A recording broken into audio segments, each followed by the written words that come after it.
ಕ್ರಮದಲ್ಲಿ ಇನ್ನೇನು ಮುಗಿಸ್ಕೊಂಡು ಹೋಗ್ತಿದ್ರು, ಮನೆ ಮುಂದಿಂದ ಹೋಗ್ತಿದ್ರು. ಅಪ್ಪವ್ರಿಗೆ ಬರ್ಬೇಕಂತೇಳಿ ವಿನಂತಿ ಮಾಡಿದಾಗ ನಮ್ಮ ಮನೆಯಲ್ಲಿ ಪಾದ ಇಟ್ಟುವರಪ್ಪ ಅಂತಂದೆ.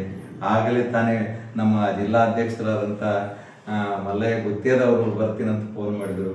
ಹಾಗೆ ಇಬ್ಬರು ನೇರವಾಗಿ ಒಂದೇ ಸಲನೇ ಪಾದಾರ್ಪಣೆ ಮಾಡಿದ್ರು. ಇದು ಎಲ್ಲಕ್ಕಿಂತ ಖುಷಿ. ನಮ್ಮ ಗಂಗಾಧರ, ನೆಹರು ಅವರು ಎಲ್ಲರೂ ಇದ್ದೀರಿ. ಇವತ್ತು ನನಗೆ ಸಿಕ್ಕಂಥ ಸ್ಥಾನ ಈ ಕವಿರಾಜ ಮಾರ್ಗದ ನೆಲಕ್ಕೆ, ರಾಷ್ಟ್ರಕೂಟರ ನೆಲಕ್ಕೆ, ನೃಪತುಂಗನ ನೆಲಕ್ಕೆ ಇದು ಸಿಕ್ಕಂಥ ಗೌರವ. ಅದರಾಗ ಪೂಜ್ಯರ ತ್ಯಾಗ, ಅವರು ಶಿಕ್ಷಣಕ್ಕಾಗಿ ದುಡಿಯುವಂಥ ಏನು ನೋಡಿ ನಾನು ಪೂಜ್ಯರ ಒಂದು ಮನೆ ಪೂಜಾ ಮನೆ ನೋಡ್ಬೇಕು ಅವ್ರದ್ದು. ಅದು ಅಂಥ ಸ್ಥಿತಿಯಲ್ಲಿ ಅವರು ಯಾವುದಕ್ಕೂ ವೈಭವಕ್ಕೆ ಮನಸೋತವಂಥ ಸ್ವಾಮೀಜಿಗಳಲ್ಲ. ಇವತ್ತು ಕಲ್ಯಾಣ ಕರ್ನಾಟಕದಲ್ಲಿ 500 ವರ್ಷಗಳ ಪರಂಪರೆ ಇರುವಂಥ ಮಠ ನಮ್ಮ ಟೇಂಗಳಿ ಮತ್ತು ಮಂಗಲಿಗೆ ಮಠ ಅಂತನ್ನುವಂಥದ್ದು. ಈ ಮಂಗಲಿಗೆ ಮಠದ ಪರಮ ಪೂಜ್ಯರು ಇವತ್ತು ಬಂದಿದ್ದು ನನಗೆ ಇನ್ನಷ್ಟು ಕನ್ನಡ ಸೇವೆ ಮಾಡೋದಕ್ಕೆ ಹೆಚ್ಚಿಗೆ ನನಗೊಂದು ತಾಕತ್ತು ಶಕ್ತಿ ಕೊಟ್ಟದ. ಅಪ್ಪ, ನಾನು ಯಾವಾಗಲೂ ನನ್ನ ಶಾಲೆ ಮೊನ್ನೆ ತಾನೇ ಲೋಕಾರ್ಪಣೆ ಆದಾಗ ಒಂದು ತಿಂಗಳು ಹಿಂದೆ ಅದು ಕಾನೂನು ಪ್ರಕಾರ ಅದು ಶಾಸಕರು ಸಚಿವರು ಮಾಡಿದ್ರು. ಅದಾದ ಬಳಿಕ ನಾನು ಸ್ವಾಮೀಜಿಗಳು, ಪ್ರತಿನಿತ್ಯ ಸ್ವಾಮೀಜಿಗಳು ಬಂದು ಬಡ ಮಕ್ಕಳಿಗೆ ಅಧ್ಯಾತ್ಮದ ಜ್ಞಾನ, ಸಂಸ್ಕಾರ, ವಚನಗಳು, ನಮ್ಮ ಪರಂಪರೆ ಕಥೆಗಳನ್ನು ಹೇಳಿಸಿ ಮಕ್ಕಳಿಗೆ ಒಂದೊಂದು ಪಾಠ ಹೇಳಿಸ್ಕೊಡ್ತೀನಿ. ಸ್ವಾಮೀಜಿಗಳಿಂದ ಸರ್ಕಾರಿ ಶಾಲೆಗಳು ಪಾಠ ಮಾಡಿಸಿದಂತ ಒಂದು ನನಗೆ ಖುಷಿ ಕೊಟ್ಟು.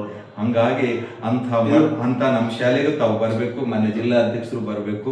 ನೀವು ಸ್ವಾಮೀಜಿ ಪೈಕಿ ನೀವು ಉಳಿದ್ರಿ, ಶಿಕ್ಷಕರ ಸಂಘದ ಪೈಕಿ ಇವರು ಉಳಿದ. ಇಬ್ಬರು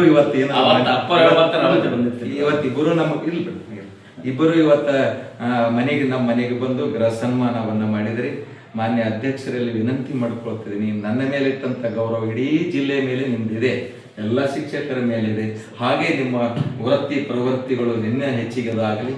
ಇನ್ನೊಂದು ನನ್ನ ಕನಸದ, ನೀವು ಹೆಂಗೆ ನನಗೆ ರಾಜ್ಯ ಅಖಿಲ ಭಾರತ ಸಾಹಿತ್ಯ ಸಮ್ಮೇಳನದ ಅಧ್ಯಕ್ಷ ಆಗ್ಬೇಕಂತ ನೀವು ಭಾವಿಸಿರಿ, ನನ್ನ ಆಸೆನೂ ಇದೆ. ಸೇಡಂದಲ್ಲೇ ಅನುಕೂಲಗೊಂಡಿದೆ ಇದು ಕನಸು ನಂದು. ನೀವು ರಾಜ್ಯ ಅಧ್ಯಕ್ಷ ಸ್ಥಾನಕ್ಕೆ ಹೋಗ್ಬೇಕಂತ ಅನ್ನುವಂಥದ್ದು ಆಸೆ ನನಗಿದೆ. ನೀವು ಆ ರೀತಿ ಹೋದಾಗ ನನಗೊಂದು ದೊಡ್ಡ ಶಕ್ತಿ, ಮತ್ತೆ ಇನ್ನಷ್ಟು ಕನ್ನಡದ ಸೇವೆ ರಾಜ್ಯದ ತುಂಬ ನಾನು ಮಾಡೋಕ್ಕೆ ನನಗೊಂದು ಅವಕಾಶ ಇರ್ತದೆ. ಹೀಗಾಗಿ ತಾವು ಬಂದಿದ್ದು ಮತ್ತು ಅಪ್ಪರೇ ನೀವು ಹೇಳಿದ ವಿಷಯವನ್ನ ನಾನು ತಗೊಂಡಿದ್ದೆ. ಆ ವಿಷಯವನ್ನ ಪ್ರಸ್ತಾಪ ಮಾಡ್ತೀನಿ. ಮಾನ್ಯ ಅಧ್ಯಕ್ಷರು ಸಹಿತ ಕೆಲವು ಇದು ಏನು ಸಲಹೆಗಳ ಕೊಟ್ರಿ, ಶಿಕ್ಷಕ ವೃತ್ತಿಗೆ ಸಂಬಂಧಪಟ್ಟಂತೆ ಶಿಕ್ಷಕರು ನಮ್ಮ ನಾಡಿಗೆ ಏನು ಇದೆ, ಅವರ ಕೊಡುಗೆ ಏನು ಅನ್ನುವಂಥದ್ದು ಎಲ್ಲವನ್ನ ನಾನು ಪ್ರಸ್ತಾಪವನ್ನ ಸಾಧ್ಯ ಆದಷ್ಟು ಏನೇನು ಮುಂಚಿತವಾಗಿ ನನಗೆ ಹೇಳ್ತೀರಿ ಅದನ್ನು ನಾನು ಮಾಡ್ತೀನಿ. ದಯವಿಟ್ಟು ಅಪ್ಪೋರು ಇವತ್ತೇನು ಯಾಂಗದ ಅಂತಂದ್ರೆ ಇದು ಭಾಗ್ಯ ಯಾರಿಗೆ ಸಿಗೋದಿಲ್ಲ. ನಾವು ಕರೆಸಿಲ್ಲ, ಆದರೆ ಕರೆಸಿದಂತೆ ನನಗೆ ಬಹಳ ಖುಷಿ ಆಗಿದೆ. ಹಂಗೆ ಬರ್ರಿ. ಸಾವಿತ್ರಿ